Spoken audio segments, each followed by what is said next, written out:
When David and Guillaume got back in touch about making Detroit, I wasn't terribly surprised they decided to make it because the fan response was so intense. So it makes sense that they would choose to do that after the enthusiasm. It was a challenge, and it was just an interesting thing to get my head around how to approach this character now as a different, much older person, and whether or not she had changed. And I'm very happy to say that with Detroit, I've had the opportunity to see Kara grow so much more than I ever expected. You do the housework, the washing, you cook the meals, and you take care of... God damn it, where the fuck's the rat gone now? Alice!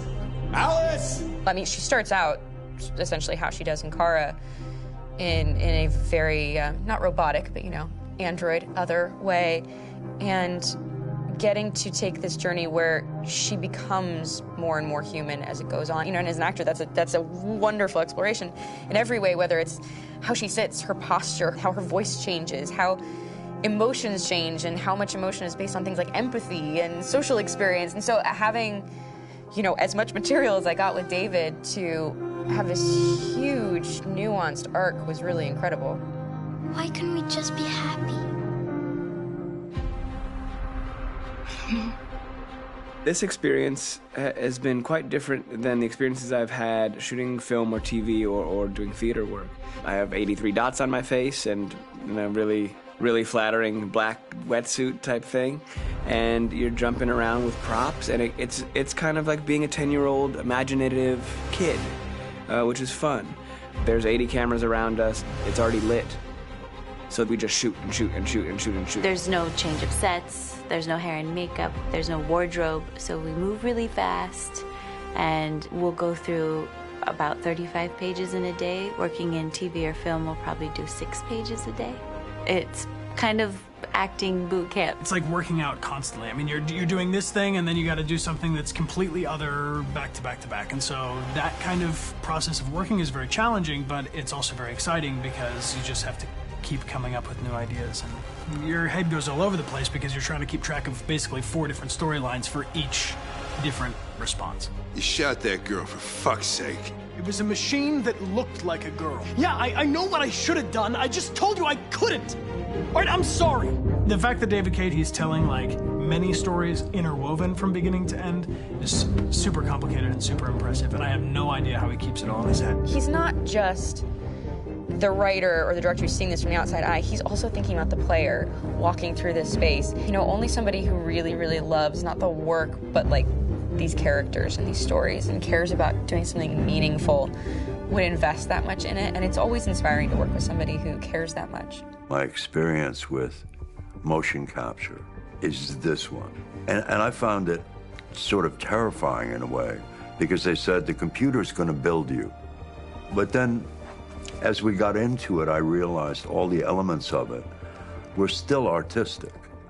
I just dipped into a really brilliant setup here. I've never seen anything like it.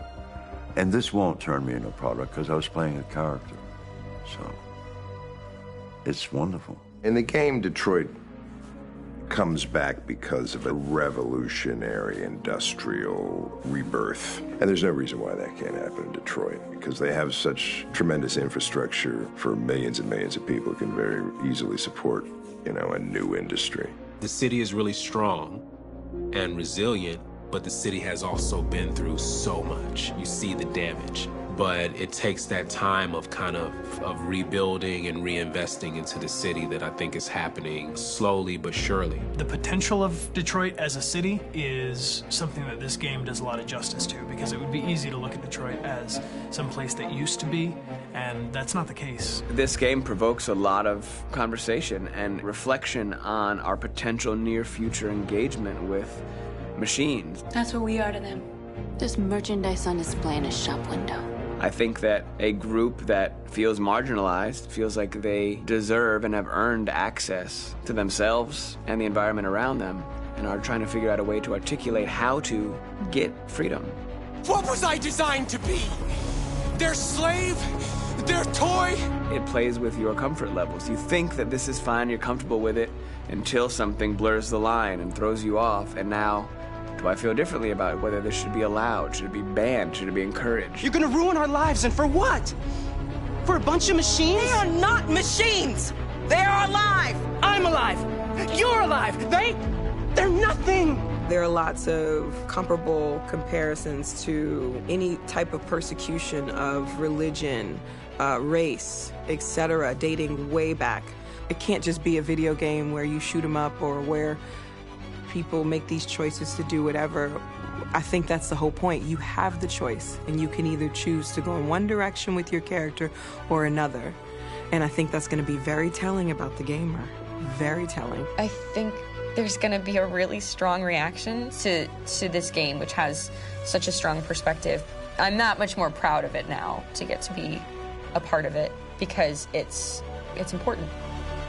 In this game, you're actively building and designing the character through not just what kind of shield does he have or what color hair does she have, but like their temperament and the way they deal with problems. The different endings to this game are so radically different based off maybe seemingly insignificant choices in the moment, but like life, they all add up. And can't play life again, though.